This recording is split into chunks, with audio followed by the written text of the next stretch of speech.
So this is the Progetto, probably the best tier 8 medium available for sale.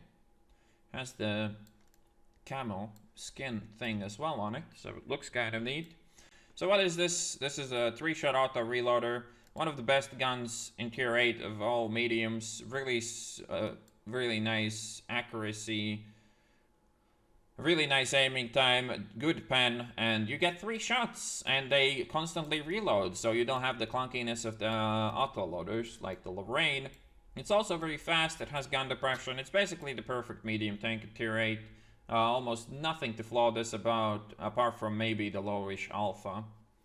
We're getting thrown in right in the thick of it with this tier 10 game, but in the Progetto you don't really care too much. Like, you have all the tools to be at least a reasonable support vehicle in this matchmaking, and there's a lot of tier 9 mediums that are worse than the Progetto. Worse than the Progetto in basically every way. I'm looking at stuff like even the Batchet AP. I think that I'd rather play the Progetto as a tier 9 than a Batchet AP. And of course there's gems like the WZ120 and the 430 version 2.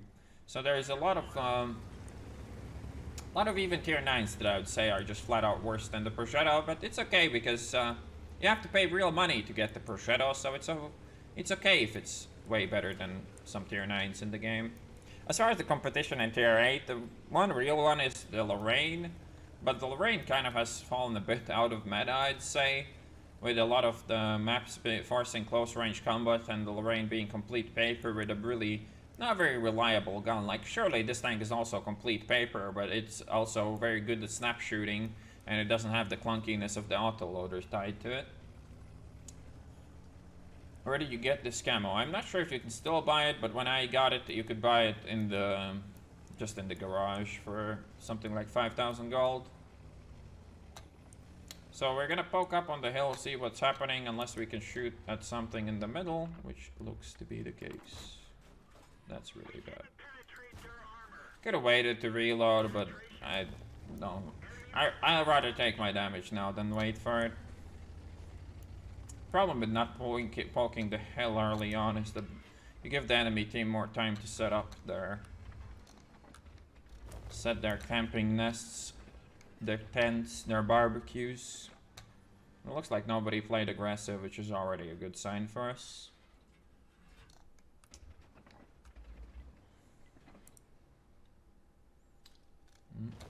There's the guy. Once they start pushing the hill, this becomes much, much worse. And we don't want to sit up there because, you know, we kind of pissed off both of those heavies. Then we'll probably be very eager to shoot at me now. Oh, hello. Good play, E50M. Very well done, buddy.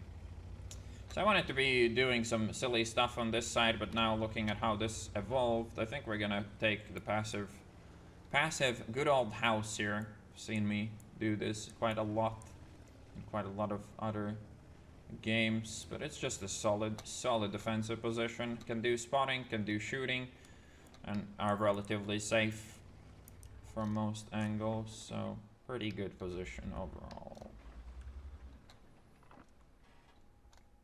And like what the rest of our team is playing, which is not that great maybe. Then again, D4 seems to be doing alright. House of Fush, yeah. Maybe I can use all my money in this game to buy that house. Buy some real estate and all the things. Maybe they can print my name on it. I'll give him. Once I reach $500,000, I'll buy this house for more gaming.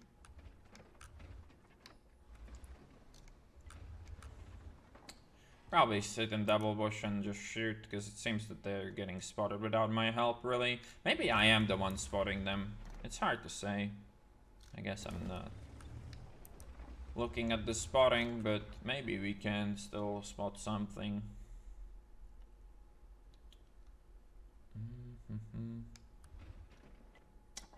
E3 on that side. Shouldn't really have too much of a good time.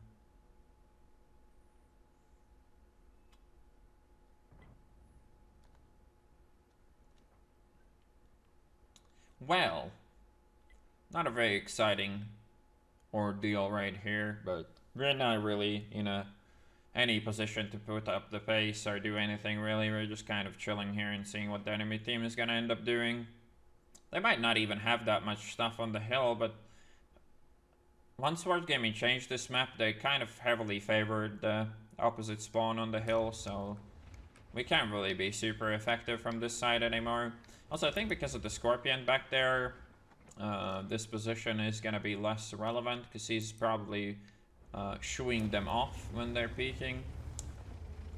Let's do something else. Let's do something I wanted to do before I even went to the house. What I wanted to do is just poke here. Might seem really silly, but sometimes it works. How you usually do this is you peek and you shoot immediately and don't stick around to find out if you hit anything. I did get spotted, so I know someone is in there for sure. Oh, hello. What the hell? I don't think I can. Well, no, I can't wait. No, I can. Fuck it. Let's wait. God damn it. Now I feel bad, man. I do feel bad. While this tank is very, very handy in general, it doesn't have the clunkiness of the higher tier Italian mediums. It still has a bit of it left, you know?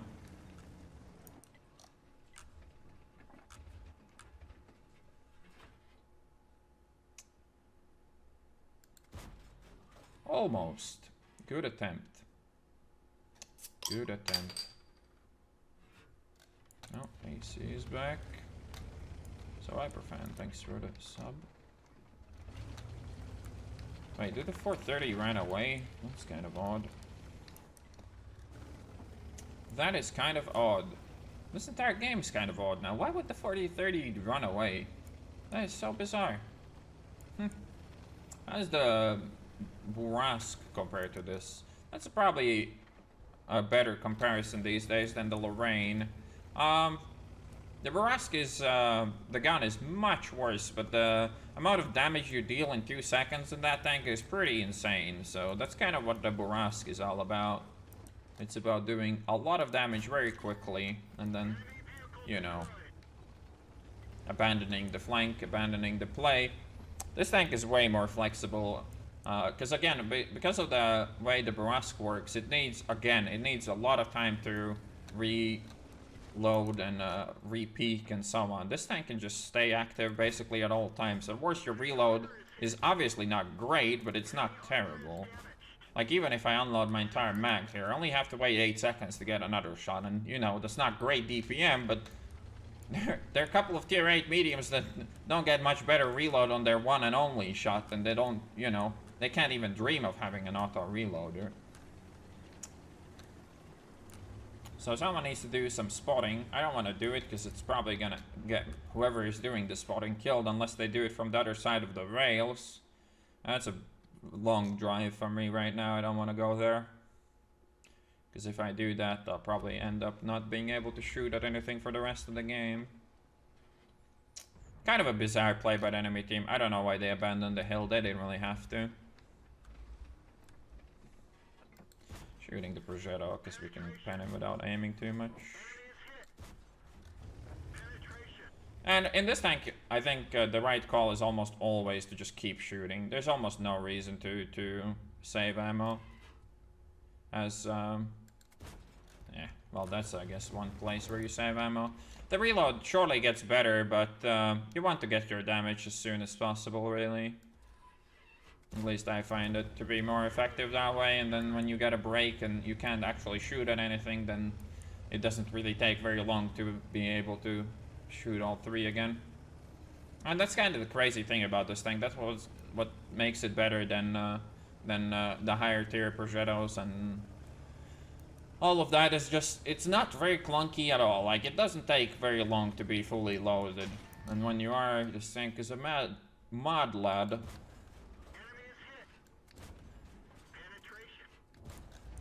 Goodbye. No reason to hold the last shot. Like I said, the reload differences aren't that big, and you know, like you saw, surely, like, I could have held my shots and just shot the last one, for instance, or the first one, for instance, in that entire game, but, for instance, when I was shooting the mill, but I think taking the damage is generally just much better in this tank. In higher tier Progettos, or in the standard B, you might think about that a bit more, but I think this tank is just so all around great that you don't really need to save that DPM, because the reload differences aren't that high. Why you changed your spawning into tracking when you had more spawning before? I wasn't really thinking. Well, it kind of crossed my mind, but I wasn't sure if it's gonna be only my spotting, so I took the full tracking instead. But you are probably correct. I should have left it to the spotting. Still haven't 3-marked this thing though, so I should think about stuff like that more often. And just in case this ends up on YouTube, if you're wondering what the hell am I talking about, well, when you're 3-marking tanks, the average or the damage is counted into the combined, and the highest either tracking or spotting is counted. Not both, because that would make sense, and we can't have that in World of Tanks. So either spotting or tracking, whichever one you have the most of, is gonna be counted towards marks, and not both. So yeah, it's actively or very often it's actively bad to think about 3-marking stuff, because tracking the enemies is always a good thing to do, and you should always do it if you care about winning. But if you have done more spotting before, then for marking a tank, it's actually actively bad to play well, which, you know, is pretty consistent with Wargaming's idea of missions and marks and whatnot. It's basically a tier 8.5. I agree, it basically is. So here we are taking this position. It's not the greatest, but oh, you little shit. We didn't penetrate their armor. Yeah, well. Didn't get the first one, did get the second one, it's fine. This position has some benefits. Usually people don't pay that much attention to this. And we can get some damage on sides of enemies. There's also the, you know, ability of people to actually peek me from 2 different angles at the same time and kind of mess up my life, but right now that's not happening. Looks like this game the enemy team is throwing the field away, and once they do, our light tank should have a massive advantage. I'm thinking, should I peek the light tank? Can we even kill that Progetto?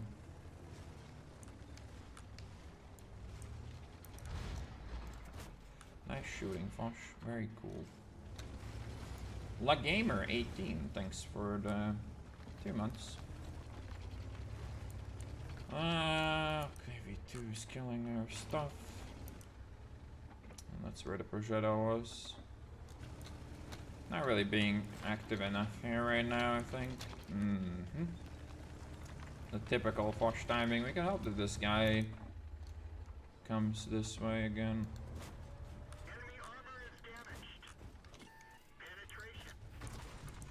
Ooh. This was the multiple angles at the same time. I like how I was aiming at the SU-152 and hit the other SU instead, but that's all the tanks for you, right? Is he peeking? No, he's not.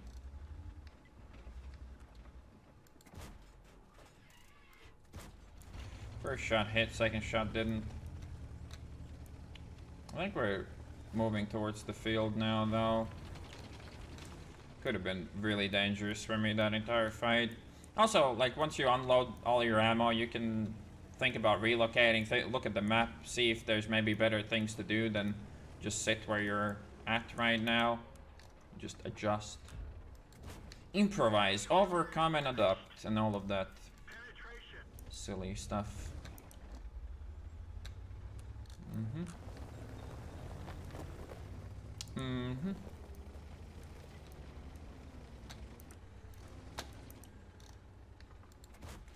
I think you can't shoot through cars anymore in this game. I think that was like a stealth nerf too.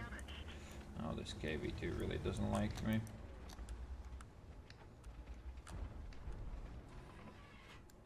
Honestly, I don't think the tier 6 medium is much of a threat, so I'm gonna let him go. Shoot the big gun tier 7 instead. why we're bothering pitching this angle once again. Let's just reload some ammo and relocate.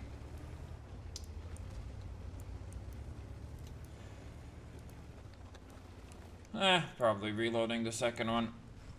Here at least. Don't really want to trade with an IS-3 with only one shot. It's not really the greatest to do that.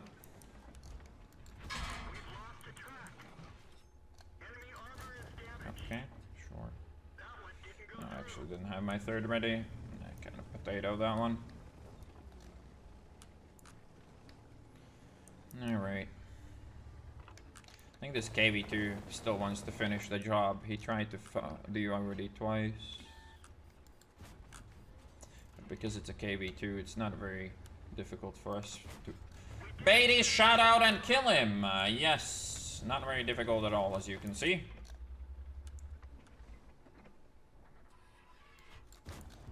Alright.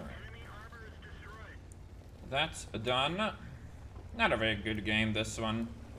You could say that I managed my ammo pretty poorly, but I think it's just bad RNG that kind of robbed us from that close to 3K game here. I don't think I'm gonna wait for the third one. I don't think I make it before my team arrives. So we can get the RAM in. When we run out of ammo, we still have that RAM left in us.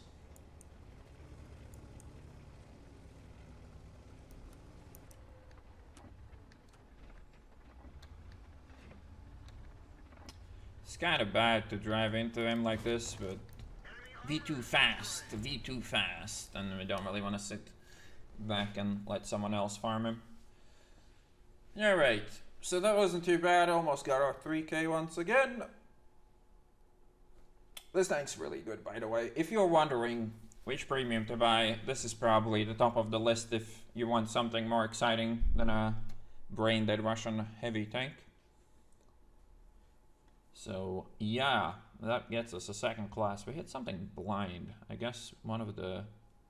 Oh, that's you when he just got out unspotted. I wonder where are we with marks. How cool it would be to end up actually marking this. I need like 7K combined, I think, to mark it now. In the last game. Well, the matchmaking definitely has enough hit points for that. Yes, I'm still using with a gamepad. How do you request a review? It's used with points on my Twitch stream. You can also go to the YouTube video and vote in the comments, upload the comments, or make your own of the tank you want to see played next. But generally, it looks like you guys are big fans of these reviews, so they get caught out or sold out immediately, because I only do 3 per day, so I wouldn't go insane. And the better ones end up getting or going on YouTube. Alright, this is Redshire. Good shit, team. Good shit. What is the matchmaker? 2 light tanks, tier 9 game, 2 heavies, 2 TDs. Probably starting in the middle here. I feel like this is not the kind of position you're gonna do 7K combined from.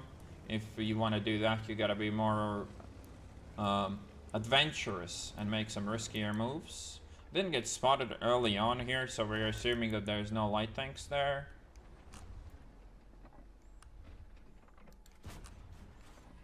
Do some blind shooting, I guess. Not gonna shoot all 3 blind to not ruin that DPM too badly. Fortunately, our light tanks are rather passive and not spotting this cross here, which we could definitely be shooting all day. But that's how it is. LT now is doing some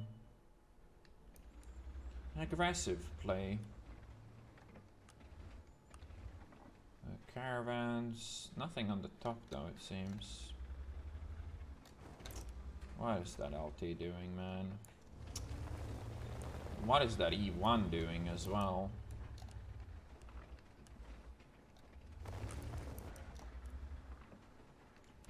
Oh, there was a light thing there.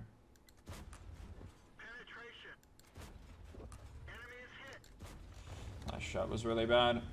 I also need to get the hell out of here before these dudes decide to insert a gun. That was a horrible play by our lighting there. Really, really bad. Pushing these trees down when you have some spare time is usually a good idea too. Usually you get spotted around this place here when you push up this flank if the light tank is where that dude was, but I guess he was either slow to it or just playing a subpar angle. Losing your light tanks on this map so early is really not very good. Or on any map really, but on this map you can do a lot of spotting all over the place very easily, so playing that badly is not great. If we go and punish this caravan for being so aggressive, we can try. Problem is, he probably already is gonna kill our friend before we can get anywhere.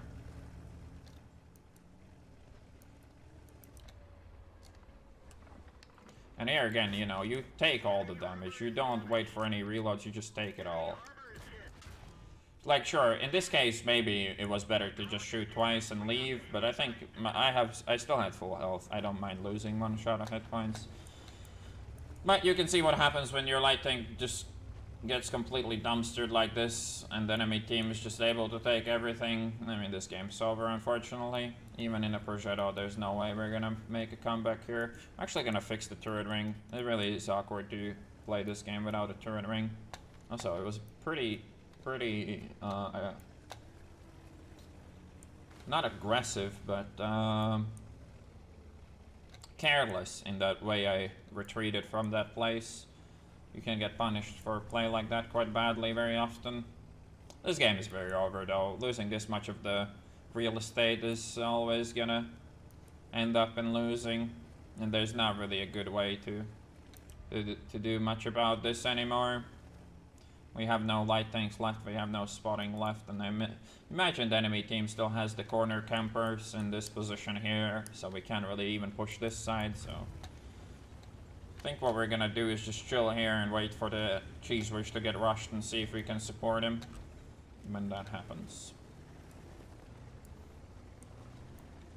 I mean, I could try to peek over the top to do some spotting, but it's probably not gonna be the greatest.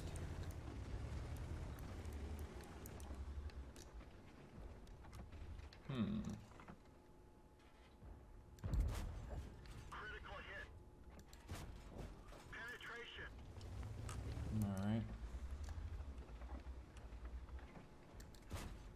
I know, I ruined my DPM, but I didn't have that shot for very long.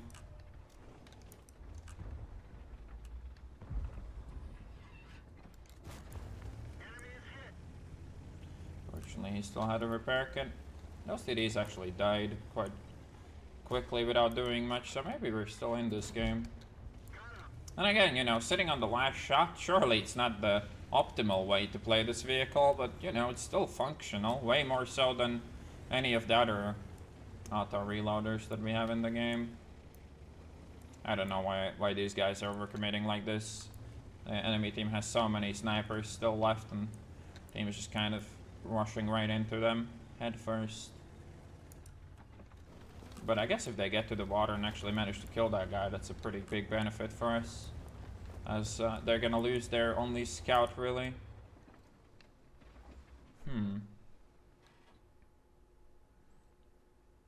Yeah, that's still our biggest issue though. We have no control over that flank at all. Enemy armor is damaged. Penetration. And again, unloading the entire mag, not really thinking about it too much. The way to do it, it seems, in this game. D30 stock gun. Guy's gonna be hull down. Maybe it's the best thing to do is just to go all the way around there and see if we can get some spawning from that side instead of playing against these guys that kind of have a bit of significant advantage on us just because we can't really spot them clean, right? Gotta aim a bit more. Enemy armor is hit. Enemy armor is damaged. Nice. Enemy armor is Once again, just unloading all the ammo we can without really thinking about it too much. drawback of this tank is the shell velocity. I mean, sure, compared to tier 9 APCR, but like, is it worse than your average tier 8 medium? I don't think it is. It's about on par, right, with what other tier 8 mediums do. It's not like the best thing to waste your time on shooting an AFKer, but because there's no arty and because we kind of need to get rid of so we can actually use this flank, we're gonna do it. Here you could definitely argue that it's probably better to wait for more ammo. So we're gonna do that. But yeah, I kind of need to get rid of him because I can't move around well if he's alive, right?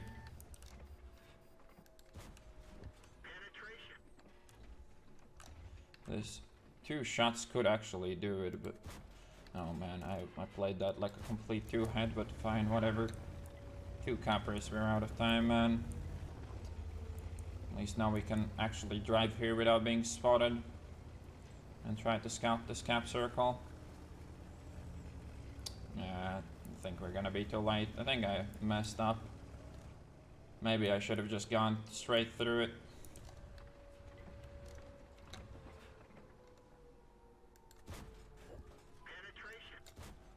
And again, this aiming time, man, is just so good. It's unfortunately not. It seems that it's not gonna be enough. Unfortunately, could definitely say that I could have probably won this if I. Critical hit. Penetration. Nice. Nice, nice, nice. That's the way you do it, not even close. Wasn't worried about it. It was definitely the right play from start to finish.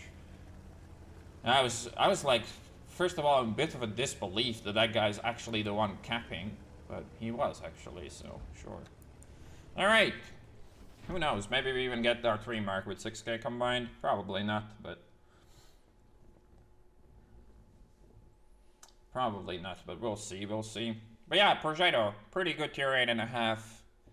Probably better than quite a bit of tier 9 mediums. And I don't mean tier for tier, I do mean flat out better than quite a bit of tier 9 mediums. But it's okay, because you pay real money for it. So yeah, there you go. Progetto, 3 marks, ace tanker, and all of the rest that comes with it. I guess I'll put this on YouTube just because of this game alone. So yeah, Progetto. Top of the line, king of the kill, tier 8 of the tier 8s, better than some tier 9s. Absolute demolisher of basically everything it faces. It doesn't fear tier 10 matchmaking, it doesn't fear tier 9 matchmaking, it completely obliterates tier 8 matchmaking. Pretty good tank overall, I would say. If for any reason you're still playing this game in 2020 and you're wondering what premium you should get, and once again, if you're not one of those people who find a lot of fun playing the degenerate version of Mario Kart, or, you know, you're not one of those people who love to play brain-dead Russian heavy tanks, this is the premium. Pretty straightforward.